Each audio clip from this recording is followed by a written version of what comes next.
দেশে এখন রাজনীতির বীজ বোনা হচ্ছে, রাজনীতির চাষ চলতেছে সারা দেশ জুড়ে। কারণ নির্বাচন হবে, নির্বাচন হলে ভোট হবে, কোন দল ক্ষমতায় আসবে সেই দলকে তেল মেরে ব্যবসা বাণিজ্য করা যাবে, সেই দলকে তেল মেরে বিভিন্ন স্থানীয় পায়দা লুটা যাবে। এই চাষ চলতেছে সারা দেশে এই বাণিজ্য চলতেছে, রাজনৈতিক বীজ বোনা বাণিজ্য। আপনারা সারা দেশে যে গার্মেন্টস ইন্ডাস্ট্রি বন্ধ হয়েছে, এইটা কি কোনো রাজনৈতিক নেতারা বলতেছেন না। কারণ কি? আপনারা বাহাবা দিচ্ছেন। আর এই মুহূর্তে অন্তর্বর্তীকালীন সরকার আছে সংস্কার নিয়ে, আপনার করিডোর নিয়ে, চট্টগ্রাম বন্দর নিয়ে। আরে ভাই, আপনারা দেশের যে বেকারত্ব বেড়ে যাচ্ছে, গার্মেন্টস ইন্ডাস্ট্রি, বিভিন্ন কুটির শিল্পী বন্ধ হচ্ছে, আপনারা এদিকে নজর দিচ্ছেন না কেন? এগুলো নজর দিচ্ছেন না? আপনারা দেশ কিভাবে উন্নত বানাবেন? দেশের মানুষ যদি উন্নতি না করতে পারে, সরকার কি উন্নতি হবে? সরকারের উন্নতি হলে কাজ হবে? দেশের মানুষের উন্নতির দরকার, দেশের খেটে খাওয়া মানুষের রুজি রোজগারের দরকার। এবং গার্মেন্টস ইন্ডাস্ট্রি বন্ধ হয়ে যাচ্ছে, তারা না খেয়ে আছে। গার্মেন্টসে যারা জব করে তাদের চাকরি চলে যাচ্ছে এবং গার্মেন্টস বন্ধ হয়ে যাচ্ছে। আপনারা সেদিকে নজর দিচ্ছেন না, আপনারা বিভিন্ন দিক নজর মানুষের ঘুরাইয়ে দিচ্ছেন, দিয়ে আপনারা ক্ষমতায় থাকতেছেন। এটা ঠিক নয়। আপনার একটি দেশের নাগরিকের স্বার্থ আগে, তারপরে হলো দেশের সরকারের স্বার্থ। আপনারা সরকারে থাকার জন্য অনেক সিস্টেম করতে চাচ্ছেন। আপনারা দেশে যে এত ইন্ডাস্ট্রি বন্ধ হয়েছে, গার্মেন্টস ইন্ডাস্ট্রি হলো বাংলাদেশের প্রধান একটা ইনকামের রোড, সেই রোড বন্ধ হয়ে যাচ্ছে। গার্মেন্টস ইন্ডাস্ট্রি বন্ধ হয়ে লক্ষ লক্ষ শ্রমিক বেকার হচ্ছে, লক্ষ লক্ষ লোক পথে বসে যাচ্ছে, লক্ষ লক্ষ লোক দিনায় পড়তেছে। আপনারা সেদিক নজর দিচ্ছেন না কোনো রাজনৈতিক ব্যক্তিরা, এবং যারা এই মুহূর্তে সরকারে আছে তারাও। আপনারা খালি বাহাবা দিচ্ছেন, অমুকরে জব্দ করতেছি, অমুকরে মামলা দিচ্ছি, অমুকরে হামলা করতেছি। এইগুলো আসল রাজনীতি না। রাজনীতির কাজ হচ্ছে দেশের মানুষের দুবেলার দুমুঠ খেতে পারে কিনা এইটা নজর দিয়া। তা না দিয়ে আপনারা অন্যদিক নজর দিয়ে মানুষকে অন্যদিক নিয়ে যাচ্ছেন, অন্যদিকে নজর দিয়ে আপনারা আপনাদের পায়দা লুটতেছেন। আপনারা দেশের গার্মেন্টস ইন্ডাস্ট্রি বন্ধ হচ্ছে, এইটা আগে ঠেক দেন। আপনারা এটা দিতে পারতেছেন না। আপনারা খালি অমুক অমুক বিশ্বমানের, অমুক দৃশ্যমানের এইগুলো বলে যাচ্ছেন। আরে বিশ্বমানের দেহে আমাকে কি ফায়দা?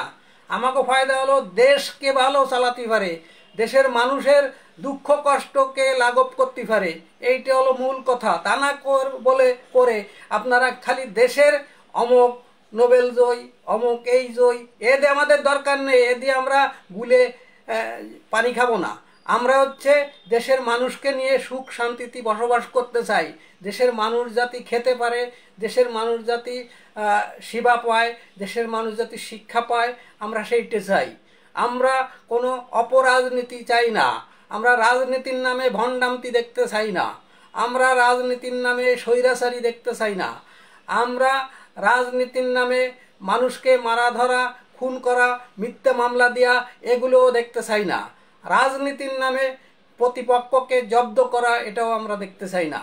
আমরা চাই দেশের মানুষ দুবেলা দুমুঠ খাবে, নিরিবিলি ঘুমাবে, এইটা চাই।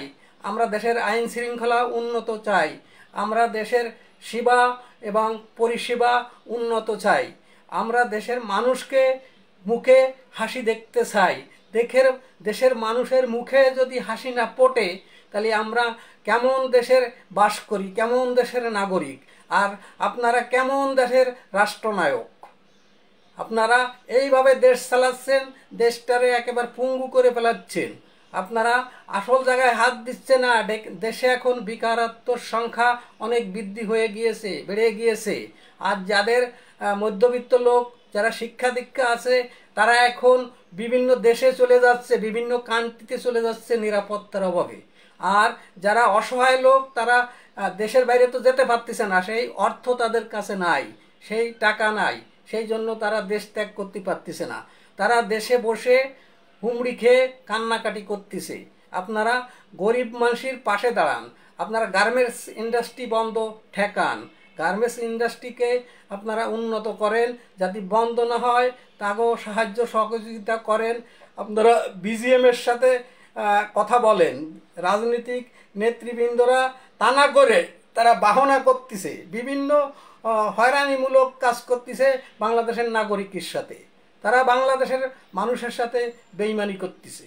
তারা বাংলাদেশের এত মানুষ বেকার হয়ে যাচ্ছে, তারা এদিক তাদের নজর নাই, তাদের নজর হচ্ছে অন্যদিকে মানুষকে প্রবাহিত করতেছে। তারা করিডোর দিচ্ছে, তারা আপনার চট্টগ্রাম বন্দর ইজারা দিচ্ছে। এগুলোর কি দরকার ছিল? আপনারা দেশ চালানো তো আপনাদের কাজ না, আপনাদের কাজ হচ্ছে 3 মাস অপেক্ষা করে দেশে একটি নির্বাচন দিয়ে আপনারা আপনার যার যার জায়গায় চলে যাবেন, আপনারা বিদায় হবেন, এইটাই দেশের মানুষ আশা করে। আর আপনারা তা না করে আপনারা এই দেশ ধরে রাখতে চাচ্ছেন ক্ষমতা ধরে দীর্ঘদিন ক্ষমতায় বসে মসলদে বসে আপনারা দেশের মানুষকে বোকা সাজিয়ে রাখতে চাচ্ছেন। আসলে এইটে বাঙালি জাতি কখনো মেনে নেয়নি। এই বাঙালি জাতি পাকিস্তানের সাথেও আপনার প্রতিবাদ করে, আপনার পাকিস্তানের সাথেও যুদ্ধ করে এই বাঙালি স্বাধীন হয়েছে। এ হচ্ছে সেই বাঙালি, এ হচ্ছে 6 ঋতুর দেশ। এ দেশের মানুষের সকাল বিকাল পরিবর্তন হয়, যেমন ঋতু পরিবর্তন হয়। এ দেশের নদীতে, খালে, বিলে, নদীতে সকালে জোয়ার হয়, বিকালে ভাটা হয়। এই হচ্ছে জোয়ার ভাটার দেশ। আপনারা যা মনে করতেছেন তা নয়।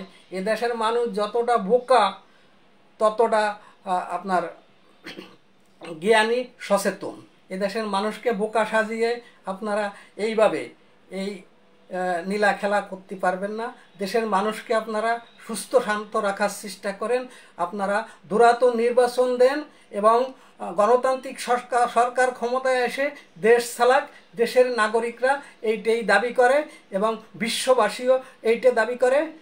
বাংলাদেশ, খোদা হাফেজ।